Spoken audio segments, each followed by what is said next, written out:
Hello guys, आज हम पढ़ेंगे एक्टिव पैसिव वॉइस। देखिएगा एक्टिव पैसिव वॉइस में क्या क्या चीज़ें होंगी। सबसे पहले एक्टिव वॉइस जो है वो फोकस करता है सब्जेक्ट के ऊपर। ठीक है, एक्टिव वॉइस किसके ऊपर फोकस करता है?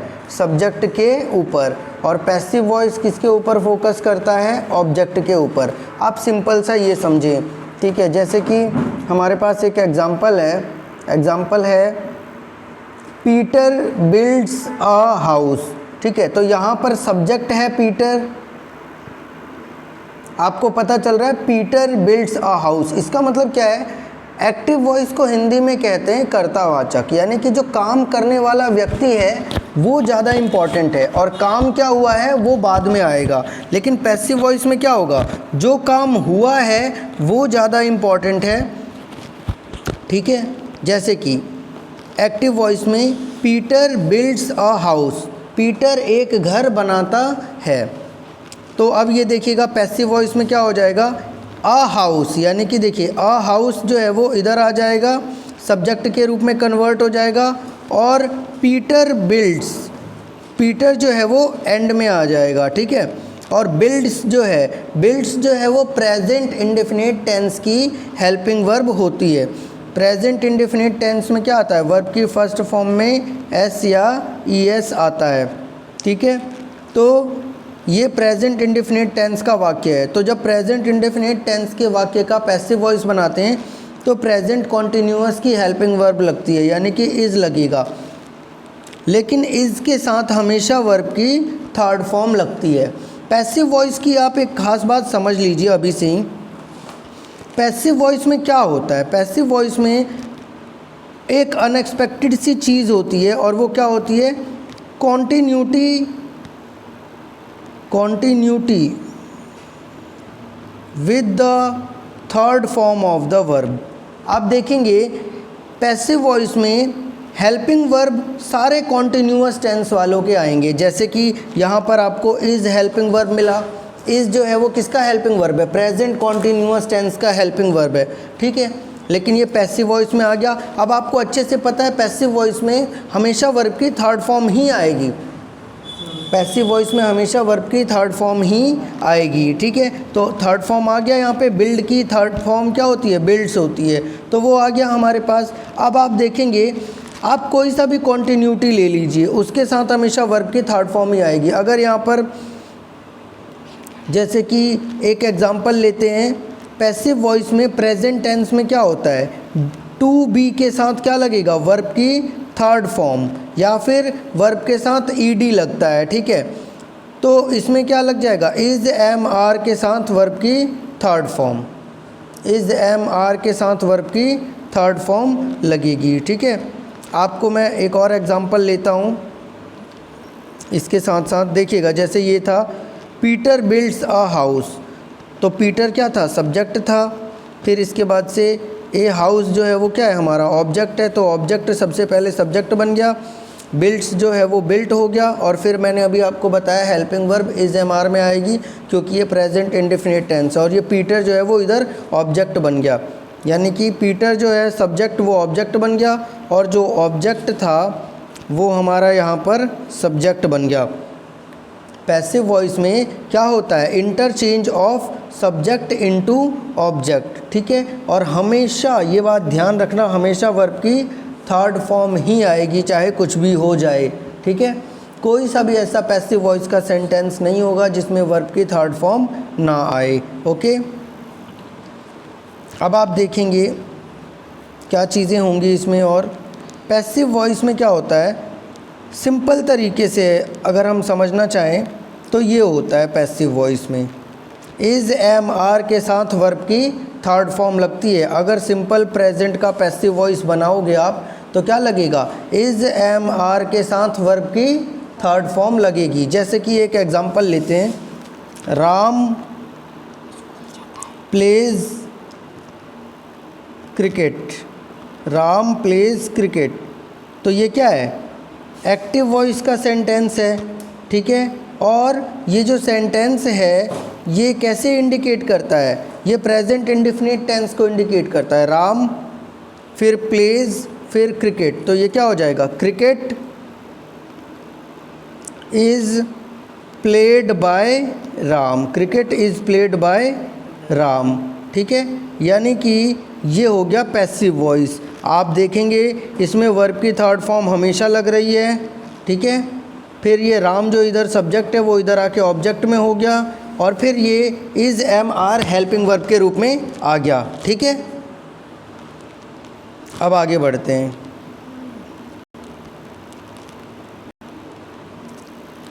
पास्ट सिंपल में क्या होगा, पास्ट सिंपल में हमेशा वर्ब की थर्ड फॉर्म के साथ वॉज या वर लगेगा। पास्ट सिंपल में हमेशा क्या लगेगा, वर्ब की थर्ड फॉर्म लगेगी।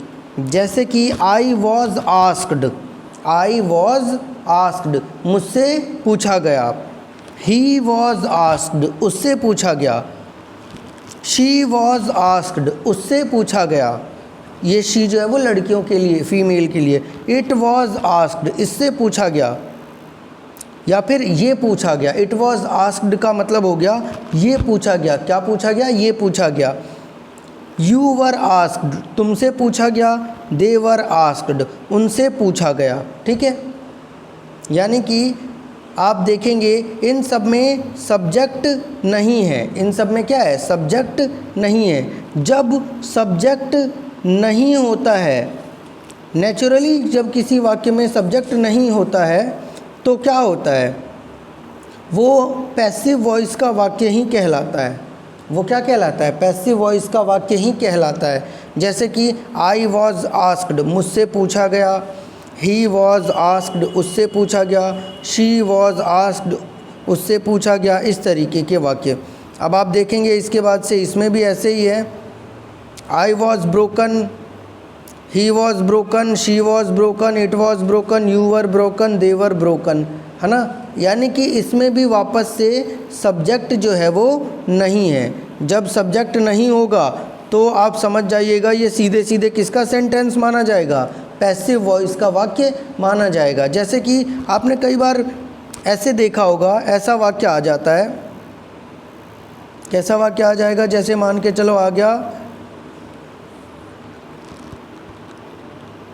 पेड़ लगाए जाते हैं, पेड़ लगाए जाते हैं। अब आप मुझे बताइए, पेड़ लगाए जाते हैं, आपको कहीं इस वाक्य में सब्जेक्ट नज़र आ रहा है, आपको कहीं इस वाक्य में सब्जेक्ट नज़र आ रहा है। पेड़ लगाए जाते हैं, पेड़ लगाए जाते हैं, इस वाक्य में मुझे कहीं पर भी सब्जेक्ट दिखाई नहीं देता है। सब्जेक्ट है क्योंकि अगर मैं इसमें एक सवाल पूछूं कौन, तो मुझे कौन का जवाब नहीं मिल रहा है। कौन का जवाब मिल रहा है, नहीं मिल रहा है। कौन पेड़ लगाता है, तो इसमें मुझे जवाब नहीं मिल रहा है। इसका मतलब ये है कि इसमें सब्जेक्ट भी नहीं है। जब सब्जेक्ट नहीं है तो ये किसका सेंटेंस माना जाएगा, डायरेक्ट पैसिव वॉइस का सेंटेंस माना जाएगा। तो इसकी इंग्लिश क्या हो जाएगी, trees are planted, trees are planted, ठीक है, पेड़ लगाए जाते हैं। ओके, अब देखिएगा अगर यहाँ पर ऐसे हो जाएगा राम के द्वारा, तो यहाँ पे क्या लिख देंगे, trees are planted by Ram, ठीक है। तो वो क्या हो जाएगा, राम यहाँ पे सब्जेक्ट हो जाएगा, तो सब्जेक्ट जो है वो क्या हो जाएगा, चेंज होकर के ऑब्जेक्ट बन जाएगा यहाँ पर, ठीक है।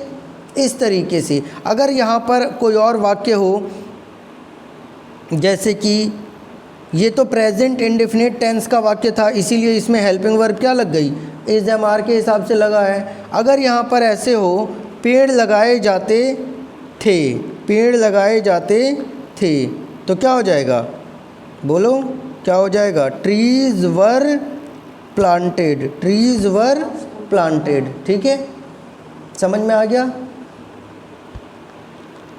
इसके बाद से अब हम इसके कुछ एग्जाम्पल देखेंगे। जैसे कि प्रेजेंट इंडेफिनिट टेंस के वाक्यों में क्या लगता है, ता, ती, ते, ता है, ती है, ते है। एक्टिव वॉइस में डू या डज हेल्पिंग वर्ब होती है, लेकिन पैसिव वॉइस में क्या हो जाएगा, डू या डज नहीं लगेगा, इज एम आर लगेगा, और इज एम आर के साथ वर्ब की थर्ड फॉर्म लगेगी, ठीक है, ठीक है। फिर प्रेजेंट कॉन्टिन्यूअस टेंस में क्या होता है, रहा है, रही है, रहे हैं आता है, तो उसमें एक्टिव वॉइस में तो इज एम आर लगता है, लेकिन पैसिव वॉइस में क्या लगेगा, is am are plus being, और फिर वर्ब की थर्ड फॉर्म ही लगेगी, क्योंकि आपको अच्छे से पता है कि वर्ब की थर्ड फॉर्म ही लगनी है। प्रेजेंट परफेक्ट टेंस में क्या होगा, चुका है, चुकी है, चुके हैं। प्रेजेंट परफेक्ट टेंस के एक्टिव वॉइस में क्या लगता है, हैज़ या हैव, तो इसके पैसिव वॉइस में लग जाएगा हैज़ बीन या हैव बीन, और उसके साथ वर्ब की थर्ड फॉर्म। फिर प्रेजेंट परफेक्ट कॉन्टिन्यूअस टेंस का पैसिव वॉइस नहीं बनता है, ठीक है। फिर आएगा past indefinite tense. Past indefinite tense में क्या होगा, आया, गया, सोया, खाया, रोया, या ई ए समझ लो आप इसे, या ई ए, तो इसमें क्या लगता है, डिड लगता है, हेल्पिंग वर्ब, तो ये जब चेंज हो जाएगा पैसिव में तो वॉज या वर के साथ वर्ब की थर्ड फॉर्म लग जाएगा, ठीक है। फिर पास्ट कॉन्टिन्यूअस टेंस, रहा था, रही थी, रहे थे, इसके साथ वॉज या वर, फिर उसके साथ वॉज या वर के साथ बीइंग लगेगा पैसिव वॉइस में, ठीक है। ये रेड वाला जो इंडिकेटर है ये एक्टिव वॉइस को इंडिकेट करता है, और दूसरा वाला जो है वो पर्पल वाला आपको पैसिव वॉइस इंडिकेट कर रहा है, ठीक है। फिर पास्ट परफेक्ट टेंस, चुका था, चुकी थी, चुके थे, उसके साथ हैड लगेगा एक्टिव वॉइस में, पैसिव वॉइस में हैड बीन लगेगा। फिर पास्ट परफेक्ट कॉन्टिन्यूअस टेंस का भी पैसिव वॉइस नहीं बनता है। फिर फ्यूचर इंडेफिनिट टेंस में क्या हो जाएगा, विल, और इसकी पहचान क्या होती है, गा, गी, गे, तो ये पैसिव वॉइस में हो जाएगा विल बी के साथ वर्ब की थर्ड फॉर्म। फ्यूचर परफेक्ट में होगा will have been, passive voice में हो जाएगा, और फिर वर्ब की थर्ड फॉर्म लग जाएगी, ठीक है। सिंपल सा है ये। अब आपको मैं एक चीज़ बताता हूँ, कौन कौन से टेंसेस का परिवर्तन नहीं होगा पैसिव वॉइस में। सबसे पहला होगा प्रेजेंट परफेक्ट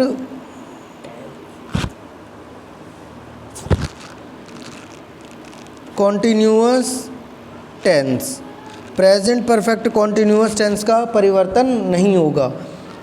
दूसरा पास्ट परफेक्ट कॉन्टिन्यूअस टेंस का भी परिवर्तन नहीं होगा। तीसरा फ्यूचर कॉन्टिन्यूअस टेंस का भी परिवर्तन नहीं होगा।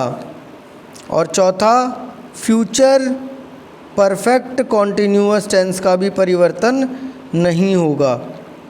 यानी कि आपके पास 4 टेंस ऐसे हो गए जिसका पैसिव वॉइस नहीं बनेगा। आपके पास कितने टेंस हो गए, 4 टेंस ऐसे हो गए जिसका पैसिव वॉइस नहीं बनेगा। सबसे पहला हो गया प्रेजेंट परफेक्ट कॉन्टिन्यूअस टेंस का पैसिव वॉइस नहीं बनाने की ज़रूरत है। पास्ट परफेक्ट कॉन्टिन्यूअस टेंस का पैसिव वॉइस बनाने की ज़रूरत नहीं है। फ्यूचर कॉन्टिन्यूअस टेंस का पैसिव वॉइस बनाने की ज़रूरत नहीं है। और फिर फ्यूचर परफेक्ट कॉन्टिन्यूअस टेंस का भी पैसिव वॉइस बनाने की ज़रूरत नहीं है। अब मैं आपको टेंस के अकॉर्डिंग कुछ एग्जांपल दे रहा हूँ जो कि अभी हमने पढ़े हैं, उसको भी आप एक चार्ट के थ्रू समझेंगे। सिंपल प्रेजेंट में अगर ऐसे होगा आई डू माई होमवर्क, तो इसका पैसिव वॉइस क्या हो जाएगा, माई होमवर्क इज़ डन। ठीक है, आप देखिएगा आई डू माई होमवर्क है यहाँ पर, तो माई होमवर्क इज़ डन। अगर आप आई को चेंज करना चाहते हैं तो वैसे लिखते हैं बाय मी। लेकिन नॉर्मली अगर आपसे कोई पूछता है कि होमवर्क कर लिया, तो आप कहते हो कर लिया। ठीक है, आप अपने आप को इंडिकेट नहीं करते हो, तो ठीक वैसे हो जाएगा। फिर इसका I am doing my homework, तो my homework is being done, मेरा होमवर्क हो रहा है। आई डिड माई होमवर्क, मैंने अपना होमवर्क कर लिया, तो माई होमवर्क वॉज डन। फिर इसके बाद I was doing my homework, my homework was being done. आप देखेंगे हेल्पिंग वर्ब के चेंजेस जो हैं, अभी अभी जो मैंने आपको ऊपर वाले टेबल में बताया, उसको मैं आपको सेंटेंस के रूप में बता रहा हूँ। सिंपल है, आप देखेंगे इधर से ये जो रेड इंडिकेटर है ये टेंस के साथ दिया हुआ है और ग्रीन में पैसिव वॉइस में हो रहा है। ठीक है, एक और एग्जांपल है I have done my homework, my homework has been done. Past perfect में I had done my homework, past perfect का पैसिव वॉइस बनेगा my homework had been done. Simple future में विल डू है तो यहाँ पे will be done है, यानी कि I will do my homework तो my homework will be done. Future continuous, I am going to do my homework, my homework is going to be done. I am going to do, future continuous का मतलब क्या है कि मैं ये काम करने जा रहा हूँ, मैं अपना होमवर्क करने जा रहा हूँ, यानी कि फ्यूचर कॉन्टिन्यूअस होगा। तो इसका पैसिव वॉइस क्या बन जाएगा, my homework is going to be done. उसके बाद से अगर कोई मोडाल होता है I must do my homework तो इसका पैसिव वॉइस क्या हो जाएगा, my homework must be done. I should have done my homework, my homework should have been done. आप एक चीज़ कॉमन प्राप्त करेंगे इस वाले चार्ट में जो कि बहुत इम्पॉर्टेंट है, आपको ये पढ़ना है। आप चाहें तो इसका स्क्रीनशॉट लेकर के पढ़ सकते हैं, और जब आप इसको पढ़ेंगे तो आपको पता चलेगा कि पैसिव वॉइस में सिंपल तरीके से हमने वर्ब की थर्ड फॉर्म लगा दिया है, और जो टेंसेस की हेल्पिंग वर्ब थी, जो टेंसेस की अभी हमने पहचान पढ़ी थी हिंदी में, उसके अकॉर्डिंग हमको चलना है। हिंदी में उसकी पहचान हमने यहाँ पे करी, फिर हमने अब उसको इंग्लिश में यहाँ पे पहचाना और उसका सॉल्यूशन करना स्टार्ट किया। ठीक स्टूडेंट्स, अब हम आगे बढ़ते हैं। आपके पास कुछ और एग्जाम्पल हैं, ये भी आप पढ़ लेंगे। आप चाहें तो इसकी स्क्रीनशॉट ले सकते हैं और फिर उसके बाद से स्टडी कर सकते हैं। ये एग्जाम्पल्स हैं, ये आपको अच्छे से पढ़ने हैं। सबसे पहला एग्जाम्पल है, मैं आपको प्रेजेंट इंडेफिनिट और कॉन्टीन्यूअस के एग्जाम्पल पढ़ के बता रहा हूँ। My teacher punishes me, my teacher punishes me, तो I am punished by my teacher. The teacher punishes the boy, the boy is punished by the teacher. The teacher punishes the boys, the boys are punished by the teacher. ठीक है, कुछ subject के changes हो रहे हैं, is am are, यहाँ पर तीनों के तीनों कॉम्बिनेशन आपको मिल गए। फिर इसमें वॉज या वर के कॉम्बिनेशन है वो आपको मिल जाएंगे पास्ट में। फिर फ्यूचर में विल और शैल के कॉम्बिनेशन है वो आपको मिल जाएंगे। और फिर मोडाल्स में जो भी होगा, कैन है तो कैन भी हो जाएगा, कुड है तो कुड भी हो जाएगा, मे है तो मे भी हो जाएगा, माइट है तो माइट भी हो जाएगा, मस्ट है तो मस्ट भी हो जाएगा, शैल है तो शैल भी, शुड है तो शुड भी, ऑट टू है तो ऑट टू बी। ठीक है, इस तरीके से ये चलेगा। आप मोडाल्स को अलग से लिख सकते हैं और उसके पैसिव वॉइस को बना सकते हैं। आप चाहें तो इसका स्क्रीनशॉट ले सकते हैं। ये मोडाल्स के हैं। मोडाल्स में आप हमेशा ये बात ध्यान में रखिएगा, मोडाल तो आ जाएगा, मोडाल के साथ पैसिव वॉइस में बी लग जाएगा और फिर वर्ब की थर्ड फॉर्म। कई बार बच्चे कैन का कुड करने की सोचते हैं तो वो बिल्कुल नहीं होगा। कैन है तो कैन ही रहेगा, लेकिन कैन के साथ बी लग जाएगा। ओके स्टूडेंट्स, आप इसका स्क्रीनशॉट ले सकते हैं और इनका भी स्क्रीनशॉट ले सकते हैं, ये आपकी स्टडी के लिए है।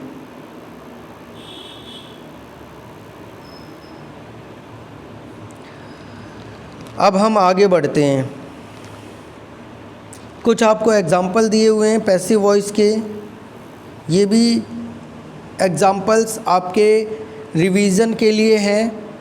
लगभग 25 एग्जाम्पल्स होंगे इसमें, 50 नहीं होंगे, ये 25 होंगे एग्जाम्पल्स।